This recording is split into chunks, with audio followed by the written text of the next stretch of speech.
All right, so filter 11, you can see that it's kind of making this kaleidoscope, and it's also like resizing the image, except it loops around, right? So if we looked at filter 10 from the previous video, right, it kind of does this, and it's resizing and resizing and resizing, and eventually you get like a solid color because it's actually resizing. But filter 11 here is not actually resizing the image, it's redistributing the pixels to the individual quadrants, and it's also flipping the image to the right on that top right quadrant, flipping the image upside down on that bottom left quadrant, and then on the bottom right, it's flipping both on the X and Y axis, right? And we're doing that so that we can very quickly make something that perfectly tiles, right? Like right now, if we kind of move this around, right, obviously this is not a perfectly tiling graphic.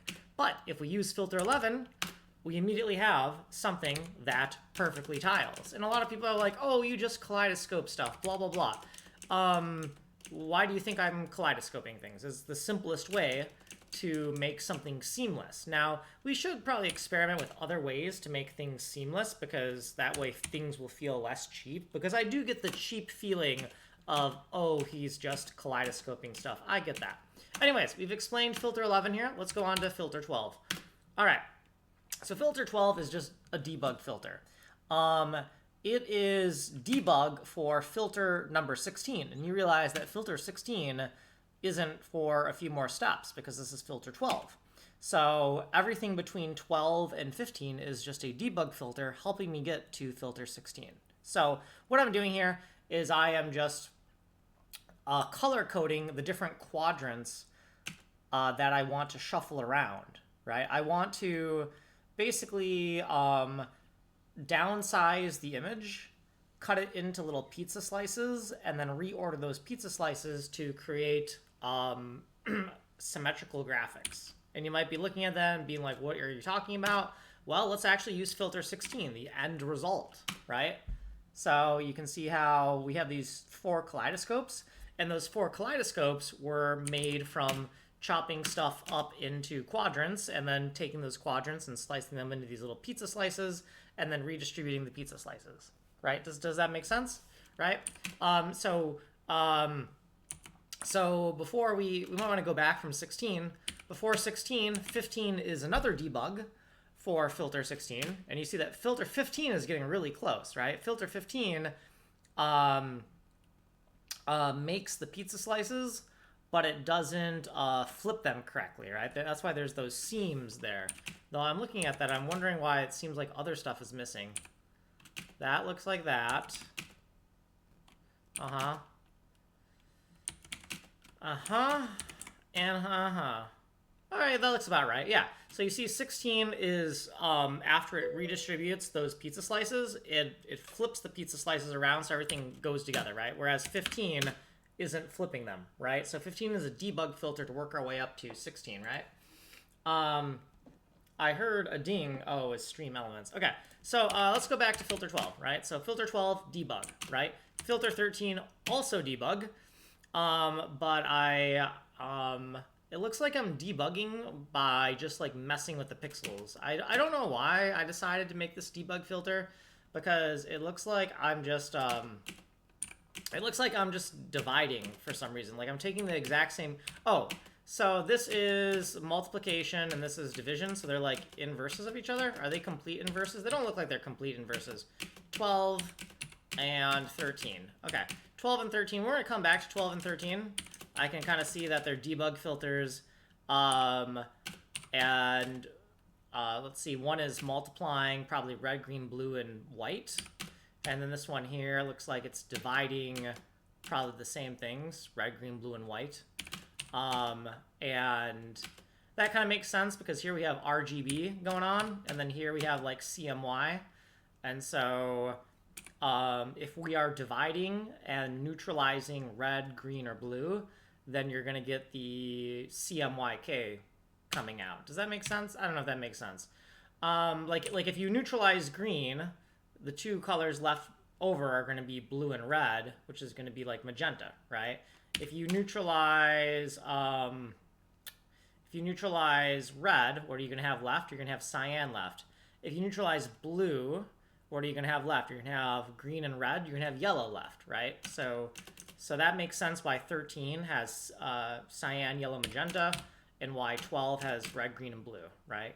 Because it looks like this is taking red, green, and blue and like injecting red, green, and blue into these slices and then multiplying it, and those colors are starting to come out. And then if we do the opposite, we divide, we start to extract those colors, and then the CMYK gets left over. Okay, so 14 here.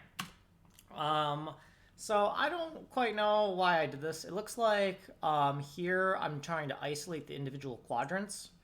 Like as far as the individual effects I'm doing, I don't know why, but I'm pretty sure that this debug filter was for me isolating the individual quadrants, I think.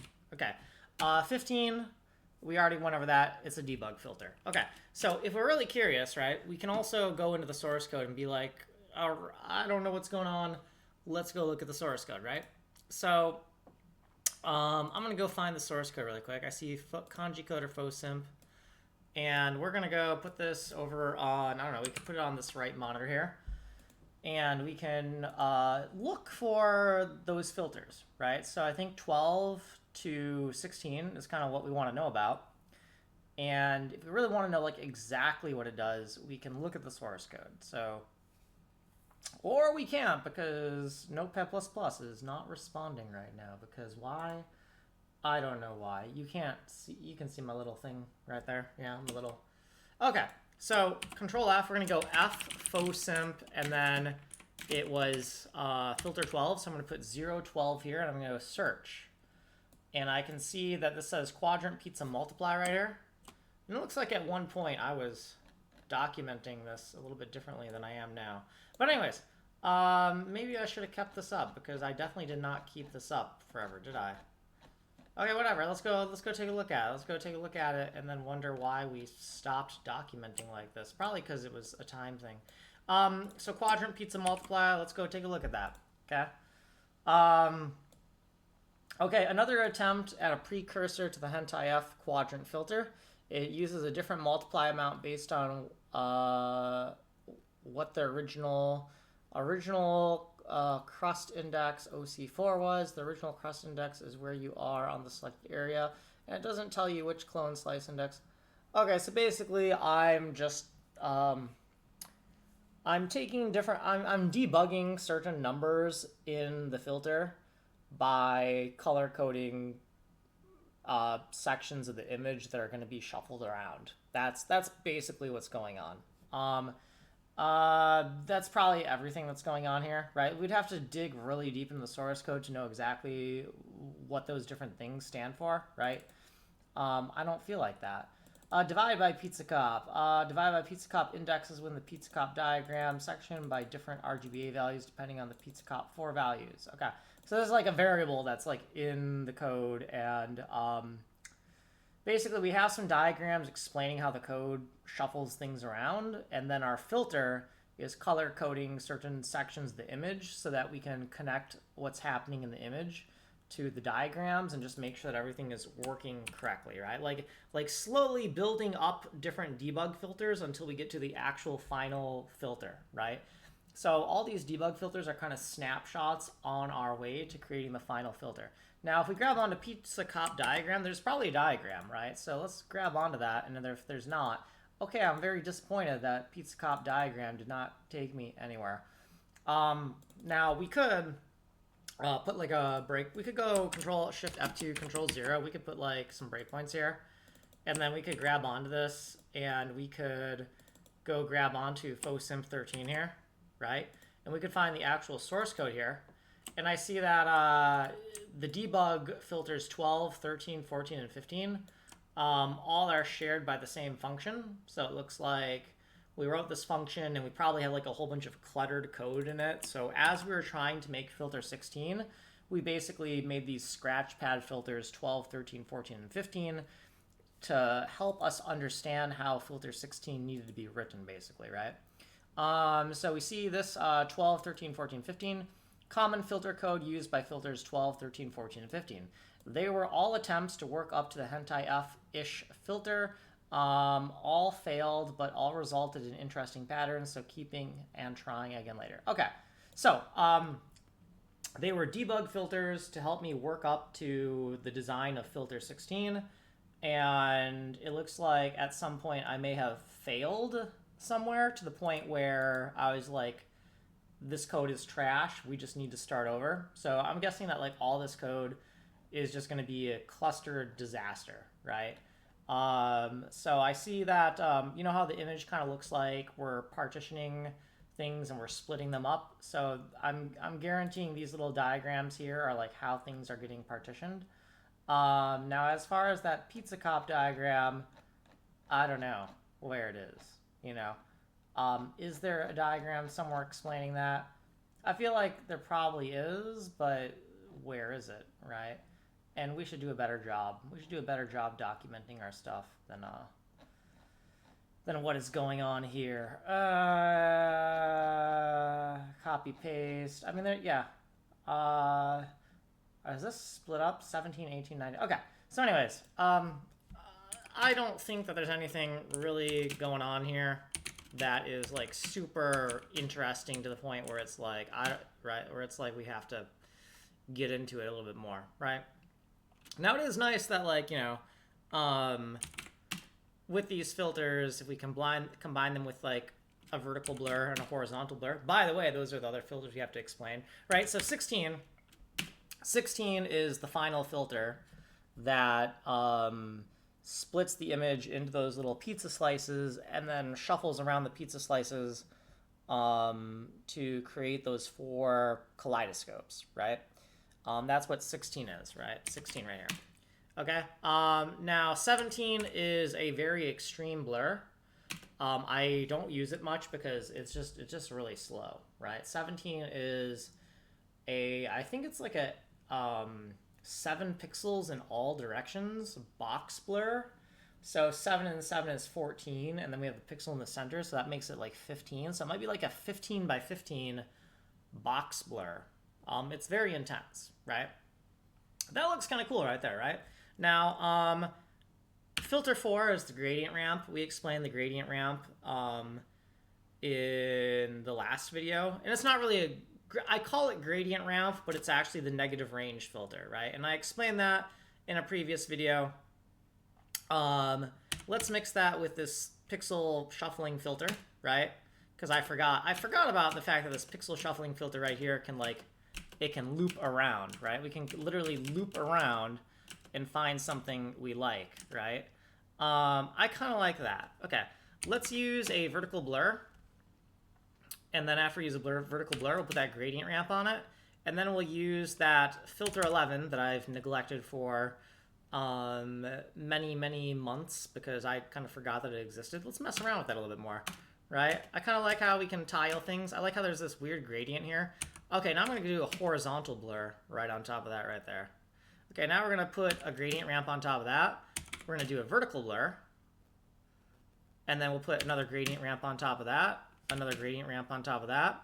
And then I think I'm just going to call this done, right? Because it perfectly tiles, and it's different from things we've made before. And and we made it with like all the filters that we've kind of explained so far. And that's kind of what I like about this.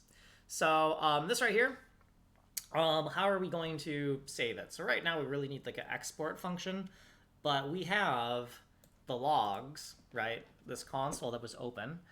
And I know that this thing that says can't compare like that pops up when I reset the image. So that means that all of the steps for what we just did are like right here. Now, obviously, you did see that when we were using filter 11, we looped all the way around. So we could clean this up and get rid of some of the steps that are canceling each other out. But I ain't got time for that. So we're not going to do that. Unless it's more than 64 steps, in which we'll be forced to, right? So now what I'm going to do is I'm going to find recipe.txt here. I'm going to paste all this stuff in here. And I see this is line 57. So I know that this is not too much stuff, right? We can use this, we can import this into our other program, and we can run this, and we probably get the same thing, right? So we have recipe.txt right here, right? And we're going to minimize this. And then here's our other program. We're going to go into the customize menu. And we're just going to overwrite some random slot here. So let's just go overwrite this top slot right here. And what we're going to do is we're going to zero all this out, and then we're going to import that pattern we just made. So we're going to go find in this folder, it's called a recipe. Where is the recipe? Recipe.txt, right there. Okay, so now if we run this, it's a different image, right? We're using a different image here, so we're not going to get exactly the same pattern, right? Oh, also, we overrode the wrong recipe slot. That's going to be a source of confusion for a lot of people. This is a 16, the top recipes are 16-step recipes. So we didn't get exactly what we wanted because we have to overwrite a bottom shelf recipe. Once again, I make the software a little bit too weird.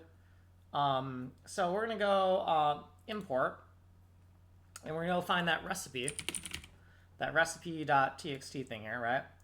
Okay, we're going to run it again, and now we're going to have more than 16 steps, right? Because there's 8 steps here, there's 8 steps here, and then these are more blocks of steps. So you see the loading screen looks a little bit different because the editor and loading screen for this customization needs to have more filter slots, right? So I'm seeing some cool things happen. Like, I'm not super disappointed right now. It has a similar vibe to what's over on the left, right? So it looks different than what's on the left, but it looks pretty cool, right? So the next thing we might want to do is we might want to go back, and we might want to load the original image, right? The original image, where are you? What folder am I in? Where is my bug folder here?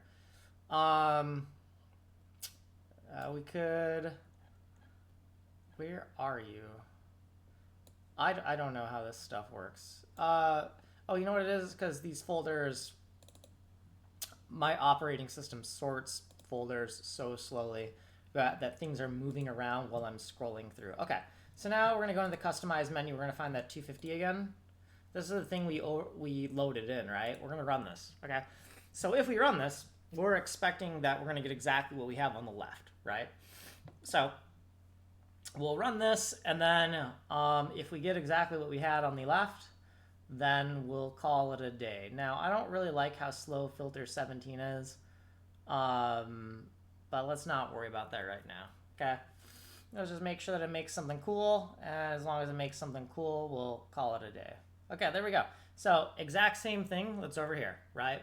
So now what we're going to do is we're going to go back, and we're going to go to the export, and you know what, I have all my test images here, so we should just say recipe.txt right here, and we should save it there. And then we should go into here. We're going to open up that other recipe.txt in the test bug folder.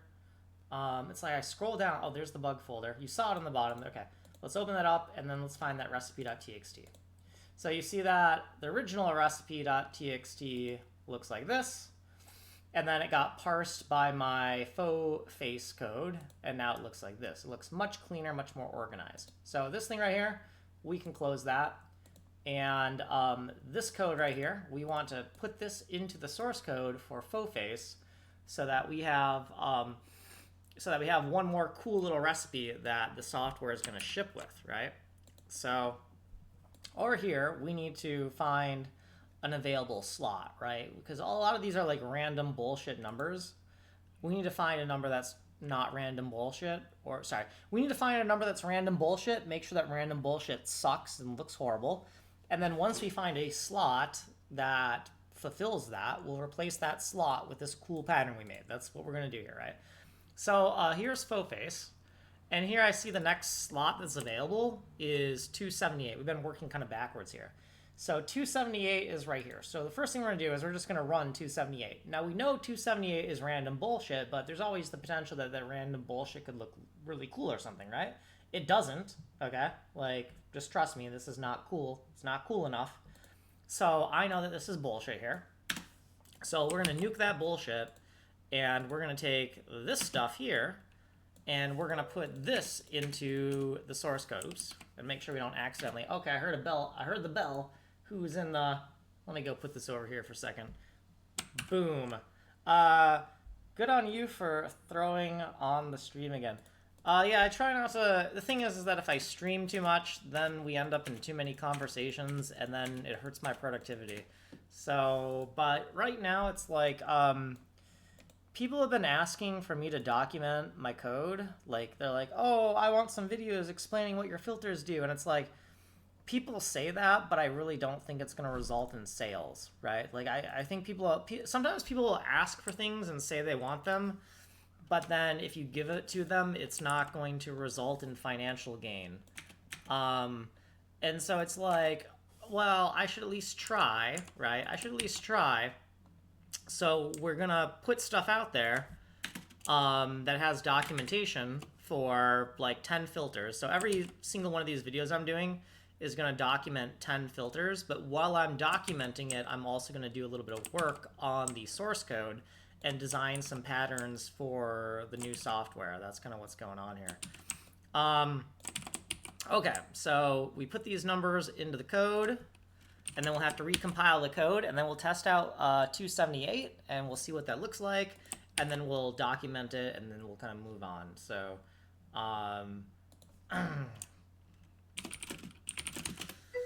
anyways, let's minimize you for a second. Okay, so we're going to close this because we're going to recompile. And so over here is faux face. So I'm going to go use my build script. We're going to recompile it. And then this is filter number. This is actually not a filter. This is a recipe, right? This number here is a recipe. And then these numbers are the filters within that recipe. So faux face is like filter recipes.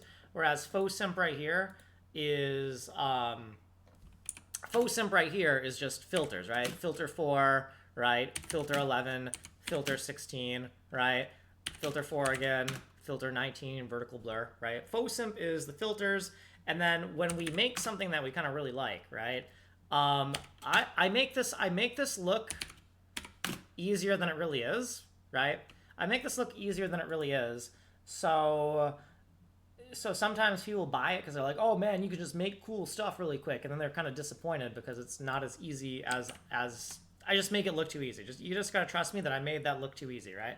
So the thing is that as I'm kind of like working on stream right now, we just made something that looked kind of cool, right? So the idea is, okay, well, we can take what we just did here, right? Was it really only that many steps? I think it may have only been that many steps. We can take what we just did, we can go throw it into a notepad, right? And then we can put it into the source code, right? If we make something cool. I want to make sure that that's actually what I did, because that looks pretty cool, but was it really only that many steps? Let me make sure. 4, okay, 11, 16, and then 4, and then 19, and then 18. Okay, so like a vertical blur and then a horizontal blur. And then we did like a gradient ramp. And then we did a 137, and we shuffled the pixels. Yeah, okay, yeah. Okay, so that's fine. I just wanted to make sure I wasn't losing my mind there. Let's go back to chat really quick. Yeah, it's been maybe 1 or 2 years. Yeah. Yeah, it's been a while. Yeah, so what I'm gonna do is I'm gonna keep on doing this. Like, I'm recording this right now, and I'm gonna put it on. I'm gonna put it on YouTube after I'm done. And then it's like 10 filters explained, but you have to dig through the video footage to find where I'm explaining them, which maybe is not the best long form content, but whatever. Okay, so we recompiled this, right? And according to our source code, which we should put our source code up on the other side here. According to our source code, 278. So we're gonna go find 278 right here. Yeah. And we're gonna run 278, but we know, ooh, that doesn't look correct. Wait, oh, no, that's the other pattern. It's the other pattern from earlier. So this is gonna give us that weird kind of banding, and the pattern is gonna have a lot of verticality to it, and it's gonna perfectly tile. Okay. So as long as, yeah, okay, I remember, okay. Because I was moving on to a new pattern. Yep, okay. So that looks correct because we already kind of ran this before. So all the steps, it looks correct. Now it's in the source code. So now what we want to do is, I don't know, give it some random ass name. So we could say, I don't know, 278, recipe 278. we'll just say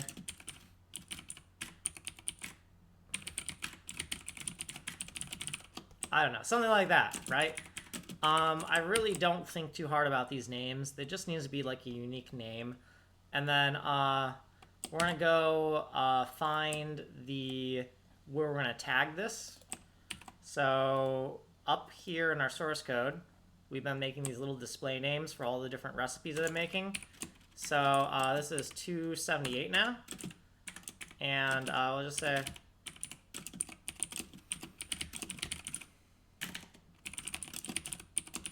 and that might be one character too long, so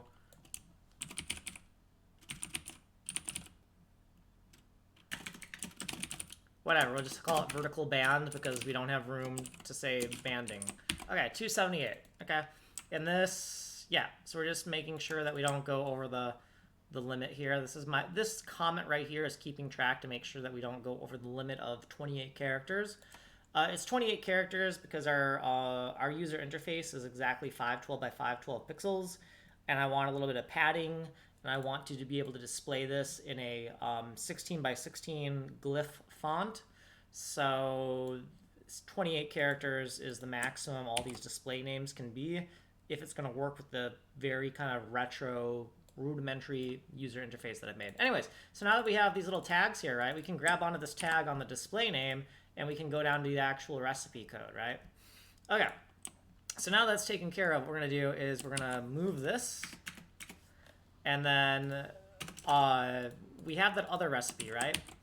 So 277, let's go take a look at 277 and see if 277 is complete crap. So we already know 277 was just randomly generated bullshit, but there's always the potential that that randomly generated bullshit will look good. It doesn't look good. The bottom things are supposed to be kaleidoscopes. That's not a kaleidoscope, and it just doesn't look interesting. So we know that 277 right here can be trashed. Okay, so now what we want to do is we want to load this recipe into the source code. Now we could, it's not too many numbers, so we really don't have to do this, but I'm going to do it anyways, right? I'm going to go to Customize. I'm going to use this slot. I'm going to go Import, and I'm going to go find recipe.txt right here. I'm going to open that up, and then I'm just going to immediately export it, and we're going to call it recipe.txt. We're going to save it. We're overwriting this. Do I want to reload it? Yes.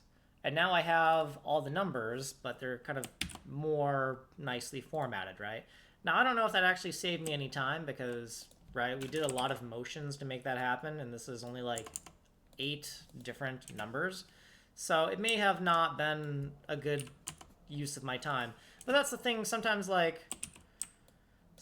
you spend more time trying to figure out how to save time, and you could have just done it the slow brute force way, and it would have taken you less time. And that's, I don't know, I feel like that's a problem that a lot of programmers have.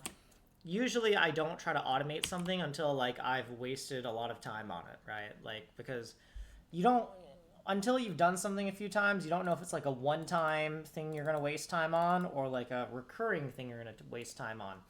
And you don't want to optimize, you don't want to make a pipeline to automate something you're only going to do once. If you're only going to do it once or a few handful of times, spending all the time to make a pipeline for it doesn't make any sense, right? Like, you know, if you're only going to forge one sword in your entire life, you don't need to make a whole sword factory, right? But if you decide that you're going to, I don't know, make, you know, 1 million swords and arm an entire country and then steal someone's oil, well then you're going to need to make your sword factory, right? So sometimes knowing that ahead of time is kind of hard, right? Knowing when it's something that's going to recur and recur and recur, that can just be hard to know. Okay, so what we're going to do is we're going to build this. We'll test it out, and then if we like what we see, and it was 277, right? Yeah, 277 right here. Okay, so we're going to use 277, and we're just going to make sure that it looks like what we remember it being. And it's not going to look exactly the same because this is a different image, right? But that's also a nice little test because we just want to make sure that, hey, does that still look Cool. Okay, it still looks cool. We did it with 2 different images. Both outputs looked interesting. So, good. Ship it, right? Okay, so then over here, here is just a random comment that I use as a placeholder when I want to hand design things in the source code. We're going to go up, and we're going to paste this here now. And then we're going to put a commentary in here. So this is 277.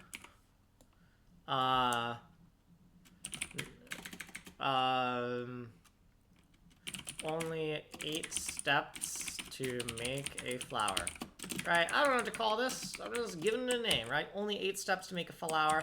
That seems like a good enough display name for this recipe. So that's what I'm going to call it. Okay, so then over here, we're going to go to entry 277 is only 8 steps to make a flower. And we are 1 character too long. So we could just call it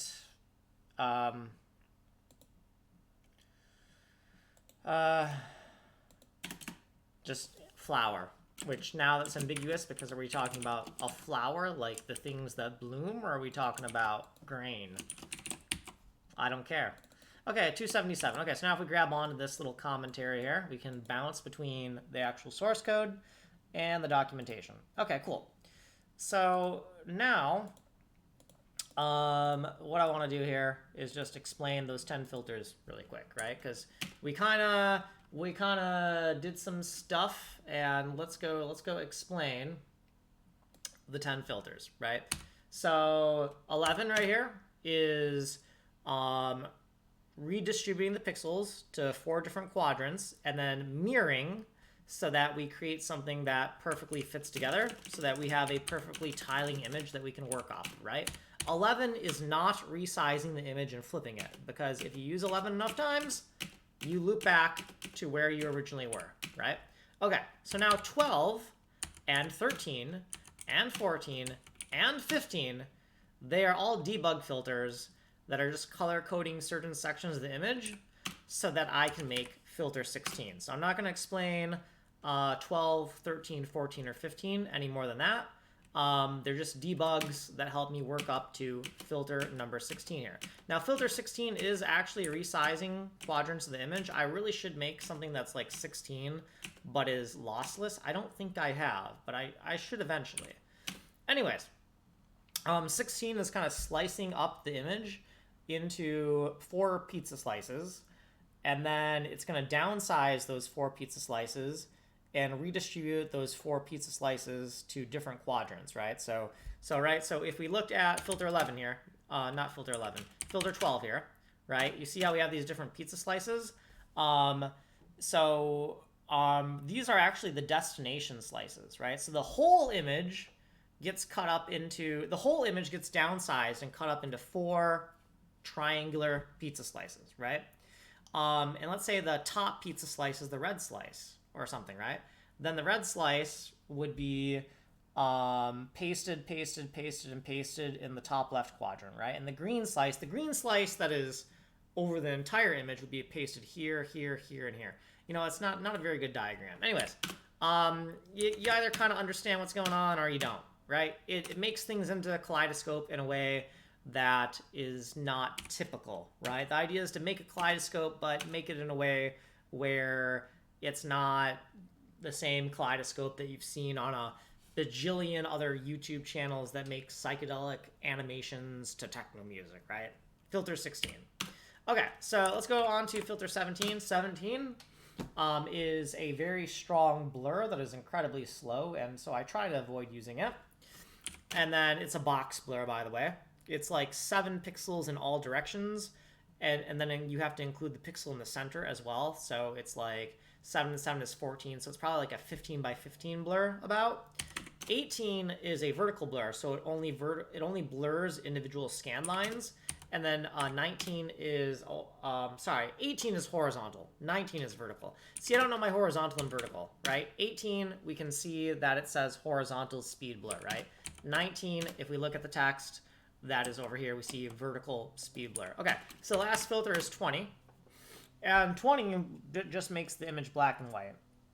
Now, this wasn't the best thing to do because it's like, well, that's a stupid filter, right? And why does it have such a weird name if it's just filter 20? The reason is that filter 20 only does interesting stuff if you use the tile brush.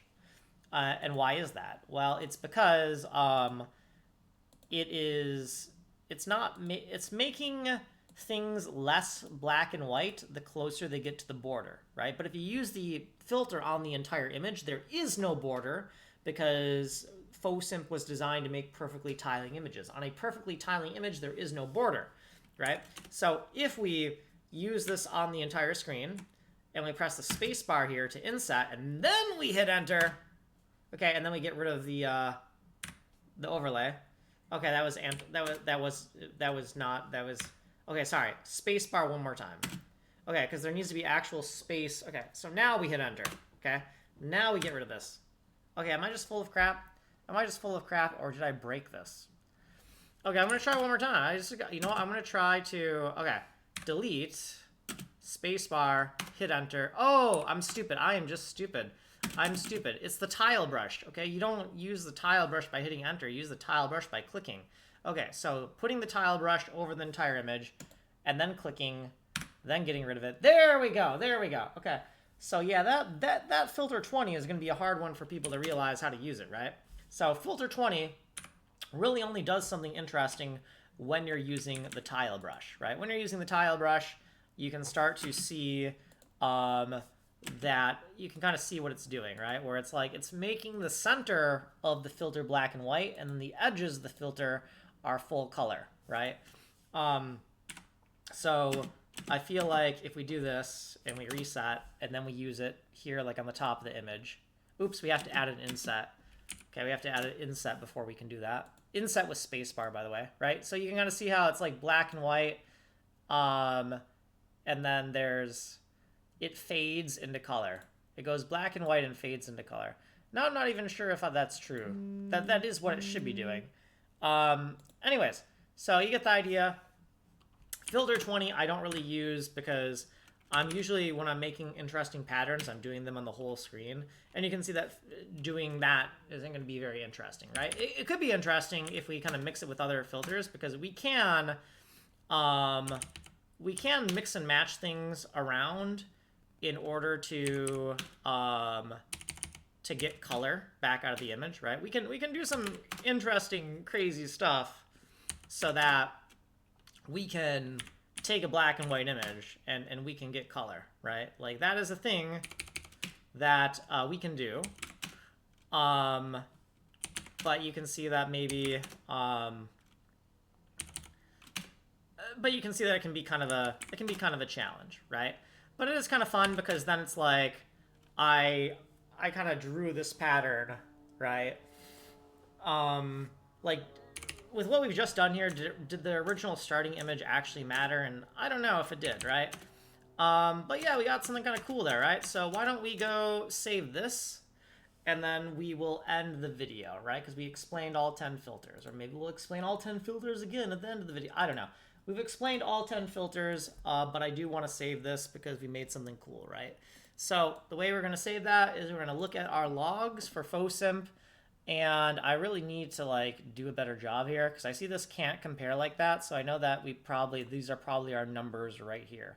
So I'm going to take these numbers, I'm going to copy them, and then I'm going to go open up our text editor, and we're going to find our recipe.txt, and we're going to paste that in. We're going to get rid of all this stuff, and then we're going to save this, and we're going to go over to did PhoFace crash on me, or what happened there? Let's go rebuild PhoFace, because I guess it's no longer running. Is the bash terminal also closed? Did we just... Okay.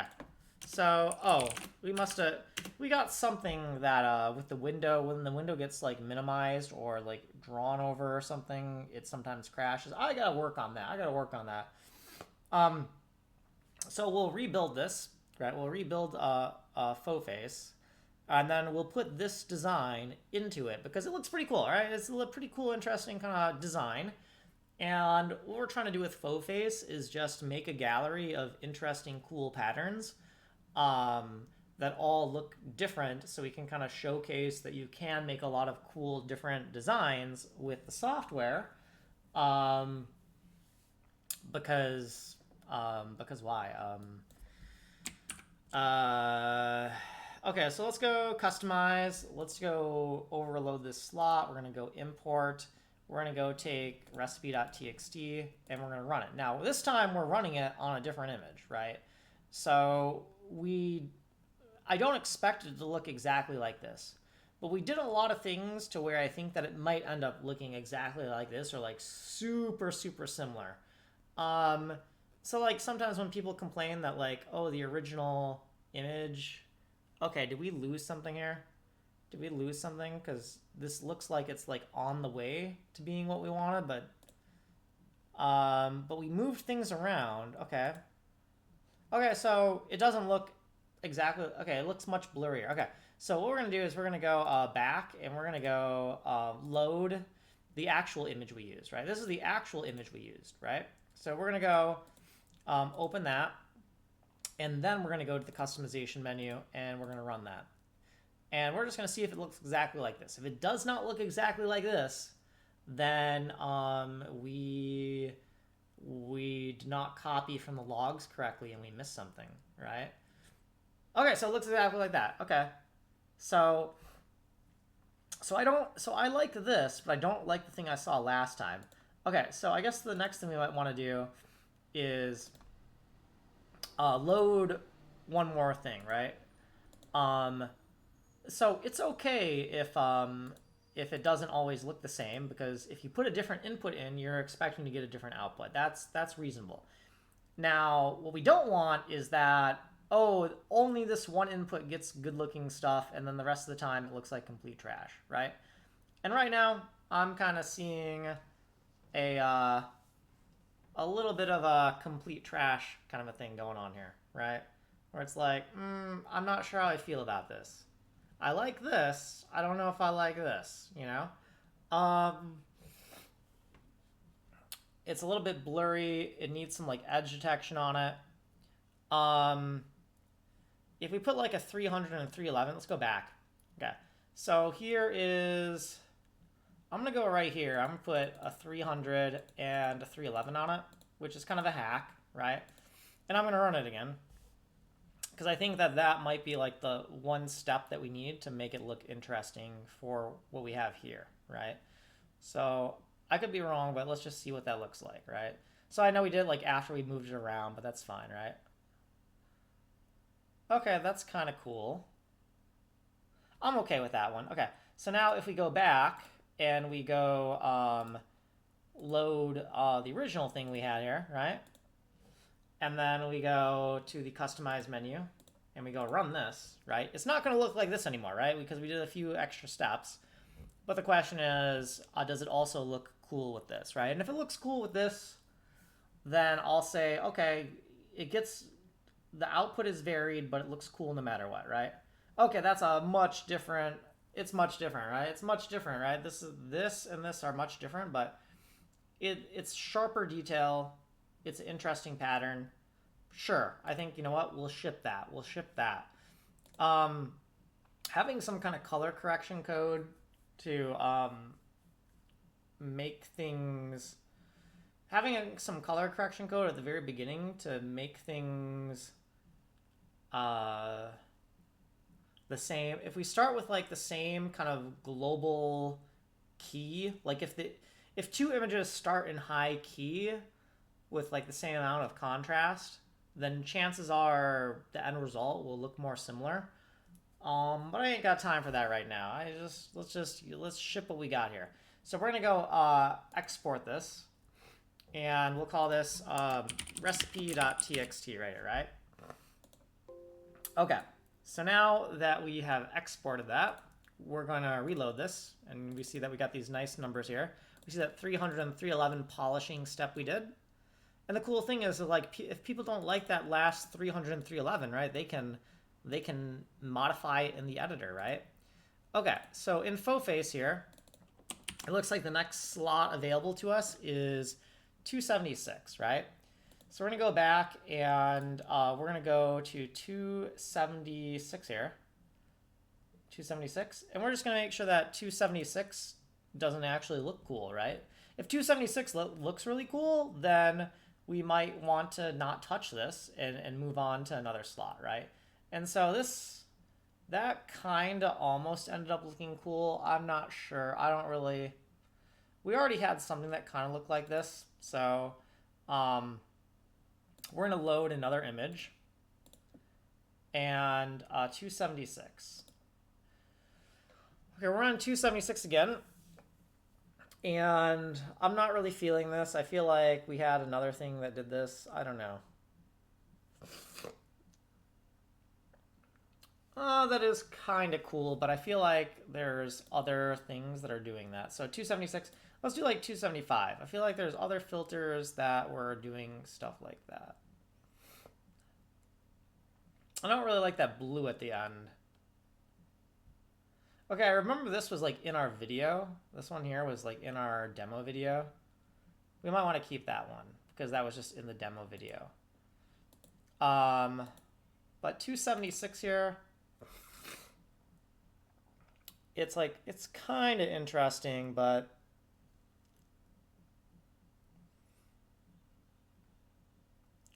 I don't know.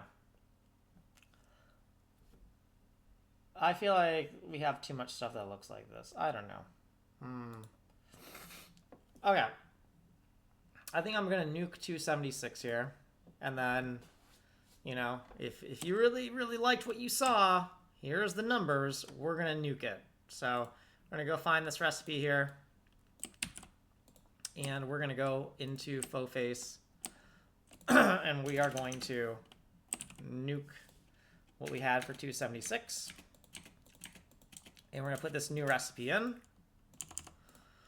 And we're going to put the commas and the underscores and stuff, right? Now, the reason that we kind of put commas in front, the reason that we're messing with this and making these macros is because, like, I have all these leading zeros, and the leading zeros make it octal, and so it won't be interpreted as the number you think it is, right? 05555 is not 555, right? I don't know what it is, but it's not the number you think it is. Okay. Okay, so we have this in the source code, and we'll just recompile that. And then we'll test it out, make sure that indeed what we pasted in there is what we think it is. And then we'll have one more cool design for our software. And while we're here, let's kind of organize this. So this little marker, I'm going to put that up there. And this is 276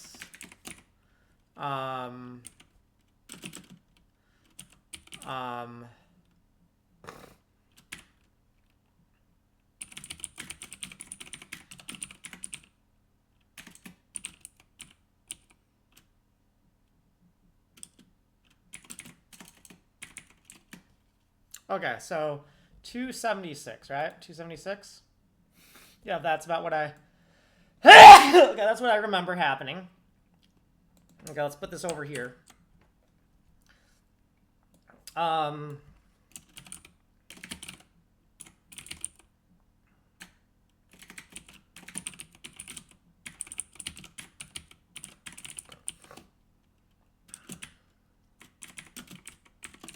Okay. So then we're going to grab onto this, and we're going to go find the documentation for 276 here.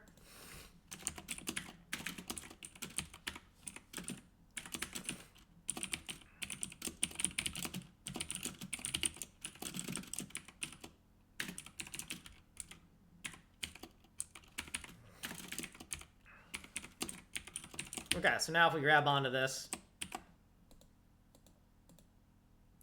do we screw that up? 276. Yes? Oh, because we forgot the R. R276 for recipe 276. Okay, so now if we grab onto this, it brings us from our little list of display names back to the actual recipe. Okay. So I think the problem is we're getting stuck in like a little documentation loop because we're like, We're like, oh, we are going to end the video now, but it's been like another 30 minutes, so let's explain the filters again, right? So 11. 11 is shuffling the pixels into smaller quadrants, so we're not actually resizing it into 4 pieces. It looks like we're resizing it into 4 images and then mirroring it, but we're not. We're redistributing the pixels, which we can prove by doing this. Okay, 12 and 13 and 14 and 15 are all debug filters that work our way up to 16, which is a kaleidoscope that works by slicing the image into 4 pizza slices. And then it takes those 4 pizza slices and scales them down, clones each 4 pizza slices 4 times, and then mirrors those pizza slices together, right? So there's 4 pizza slices here that have been mirrored together, 4 identical pizza slices mirrored together, 4 identical pizza slices mirrored together, and 4 identical pizza slices mirrored together, right? 17 is a very extensive box blur that I'm not going to do because it takes forever. 18 is our horizontal blur, 19 is our vertical blur, and then 20 looks like it just makes things black and white because 20 only really does interesting stuff if you use the tile brush. So those are our filters. Buy PHOSIMP on Steam, 99 cents. PHOSIMP is only 99 cents, my friends. If you want to make cool psychedelic graphics out of any starting image, then you should use PHOSIMP, and we should probably try to create something interesting really quick, just so that we can what do you call it? We should probably end the video with something of substance, right? We should probably I don't know. Don't you think we should end the video with making something cool? That looks kind of cool. Now, this is kind of a little bit too high density of a pattern, and so the way I usually solve it is like with 137. You could also solve it with, with 11, since it's been a while. Since we can move around with 11, and we can just find something that we like this, right? I kind of like that. We could vertically blur this to enhance those scan lines. We could just do this blur. We could use some auto tiling filter that I don't know what this is. We could use another auto tiling filter that I don't know what it is. We could use another auto tiling filter that I don't know what it is, right? We could just keep on. We could use some random blur that I don't know what it is. Another random blur that I don't know what it is, right? We could use 1010, which is a gradient ramp, and I do know what it is. We could use 4, and then we could use 300 and 311 because I always use that. I would say that looks pretty cool, right? I'd say that looks pretty cool. I know it perfectly tiles, so we could do like 33 to kind of move it around.